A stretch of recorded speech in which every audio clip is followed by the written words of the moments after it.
Bonjour, tu écoutes NUM Rendez-vous, l'émission de la révolution numérique et la transformation digitale qui résume toute l'actualité des géants du web et de la tech. Nous sommes le mercredi 20 novembre 2019 et cette émission est disponible sur ma chaîne YouTube superfan.fr et également en replay sur toutes les plateformes de podcast, notamment Apple Podcast, Google Podcast et Spotify. News la plus importante ces derniers jours dans le monde de la tech, c'est vraiment TikTok qui dépasse Facebook et Instagram. TikTok dépasse 1,5 milliard de téléchargements.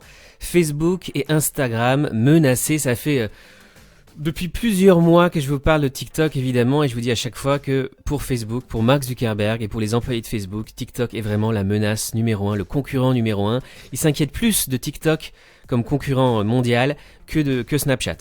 Cette année, TikTok a été téléchargé plus de fois que Facebook ou Instagram. C'est incroyable, hein. TikTok est une entreprise chinoise. TikTok a franchi le cap du milliard de téléchargements en février 2019, prenant un peu moins de 9 mois pour générer 500 millions d'installations supplémentaires. Il a fallu un peu plus de 7 mois pour que l'application passe de 500 millions à 1 milliard de téléchargements dans le monde. Lit-on dans le communiqué de Sensor Tower, la société qui a publié cette étude.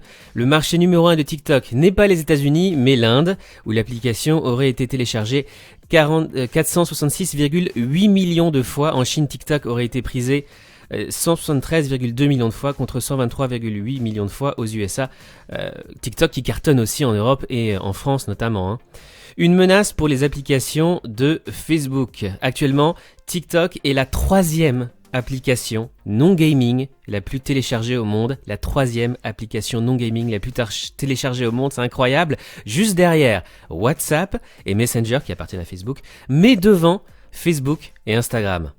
Face à ce concurrent, Instagram a récemment lancé un nouveau format baptisé Reels qui imite certaines fonctionnalités de TikTok. Pour le moment, Reels n'est disponible qu'au Brésil et puis Facebook avait aussi lancé un copier-coller de TikTok qui s'appelle Lasso, une application très similaire à TikTok, Lasso lancé par Facebook il y a quelques mois.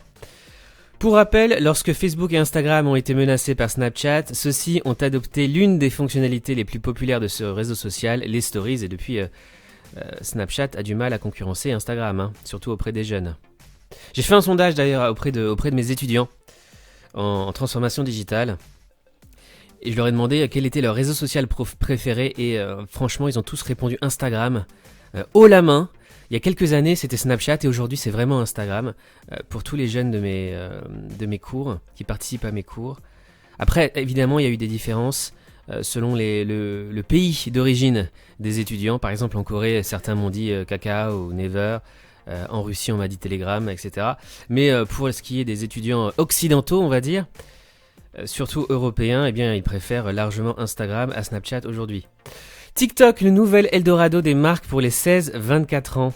TikTok expérimente l'intégration de liens dans les profils. L'invention d'Instagram, Link in Bio, est en train de prendre ses marques sur TikTok. Il s'agirait d'un nouveau moyen de monétiser du contenu pour les adeptes de l'application. Et puis l'autre news très importante cette semaine, ByteDance, le propriétaire de TikTok, pourrait se lancer dans le streaming musical. Bien que l'on ne connaisse pas encore son nom, l'application de streaming musical pourrait débarquer le mois prochain. Alors, cette journaliste a raison de le mettre au conditionnel, mais je peux t'assurer que ça va arriver. D'ailleurs, tous les articles mentionnés dans ce podcast sont disponibles dans la description de cette vidéo sur YouTube. Et oui, pourquoi ByteDance TikTok peut devenir un sérieux concurrent de Spotify et Apple Music ? Le chinois ByteDance, startup la mieux valorisée au monde, et oui, startup numéro 1 dans le monde, c'est pas américain, c'est chinois, va s'attaquer au streaming audio dès le mois prochain dans les pays où la concurrence est moins forte.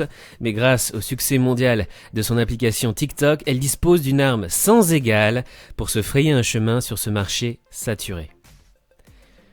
Donc voilà, TikTok pourrait lancer son propre service de streaming pour concurrencer Spotify et Apple Music et concurrencer ces services dans les pays où ils sont le moins développés. C'est ce que fait d'ailleurs Facebook. Facebook lance Reels, les nouvelles fonctionnalités copies de TikTok sur Instagram, dans les pays où TikTok est très faible, par exemple au Brésil, ou pareil pour Lasso de Facebook. Lasso a été lancé dans les pays où TikTok est encore assez faible, ou inexistant.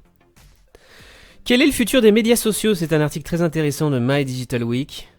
Les tendances de Social Bakers, qui est un spécialiste de l'analyse des médias sociaux grâce à l'intelligence artificielle. 5 prédictions pour 2020 de Social Bakers, les voici. TikTok continuera son ascension fulgurante, évidemment, on est d'accord avec ça. Deuxièmement, le marketing d'influence en hausse, contrairement aux idées reçues. Troisièmement, le temps de la réalité virtuelle et de l'intelligence est arrivé. Quatrièmement, le social shopping ou le social commerce, un décollage prévu pour 2020. C'est-à-dire les gens qui achètent directement sur les réseaux sociaux.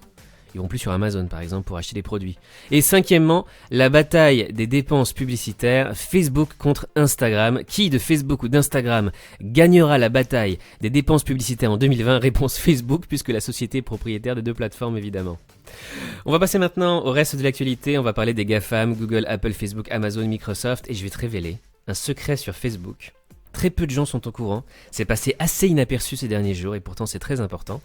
Facebook a discrètement lancé Whale, un générateur de mèmes. C'est une nouvelle application pour générer tes mèmes.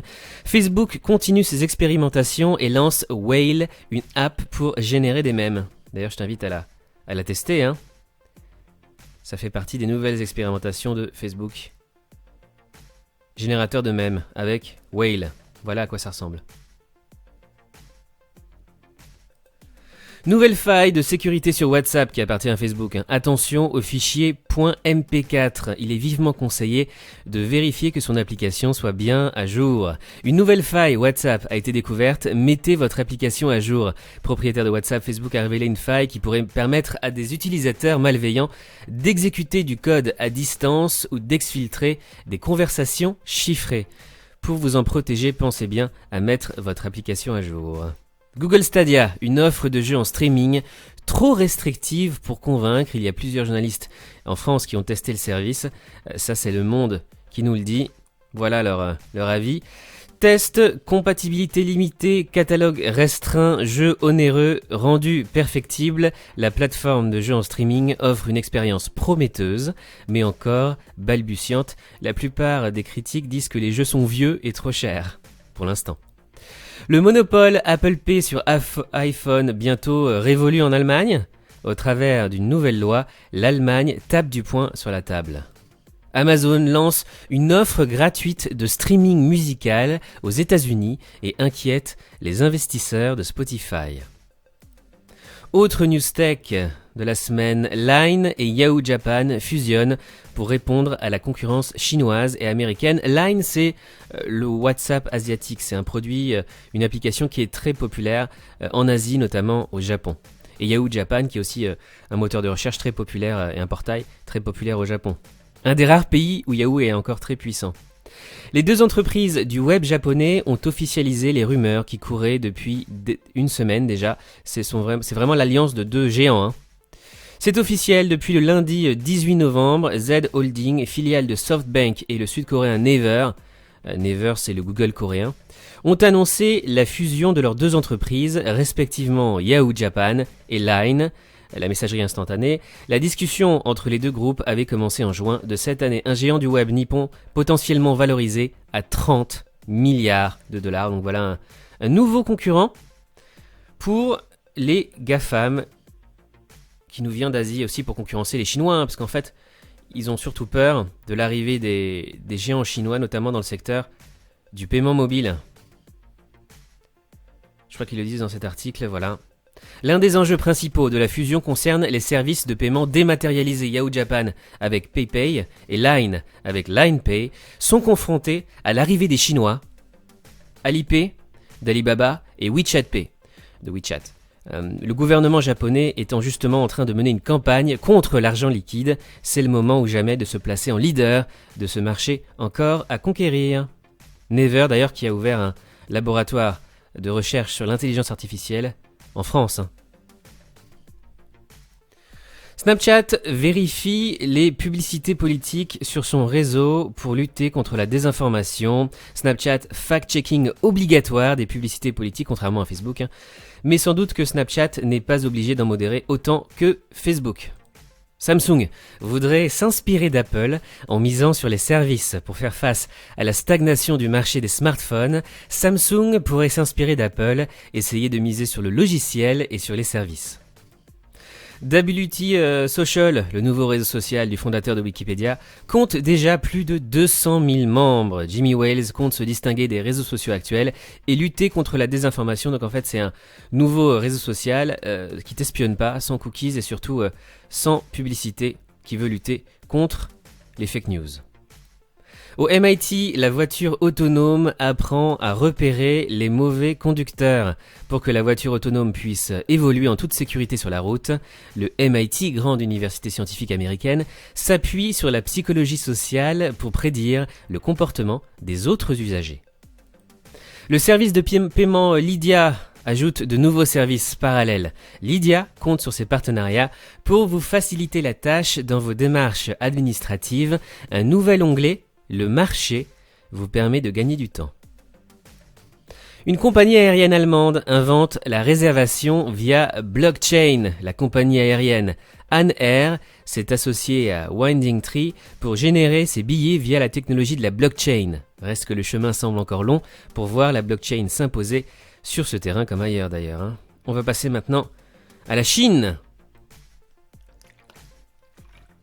Les États-Unis accordent un nouveau sursis de 90 jours à Huawei. Le constructeur chinois s'est vu accorder un nouveau sursis de 90 jours par l'administration Trump, de quoi avoir les fêtes plus sereinement pour la firme de Shenzhen.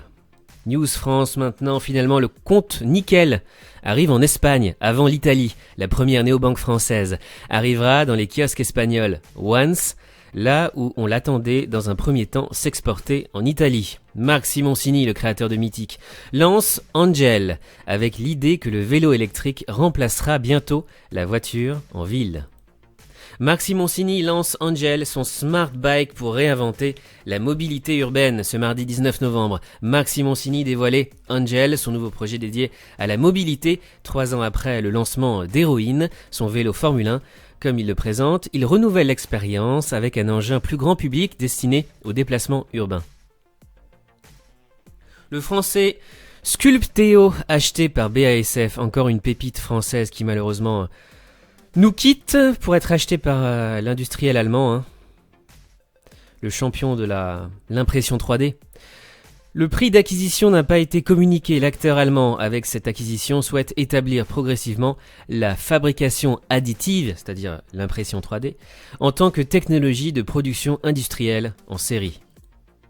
Luco lève 20 millions d'euros pour son assurance habitation connectée. C'est une start-up française de l'AssureTech. La start-up Luco lève 20 millions d'euros pour développer son assurance habitation en Europe.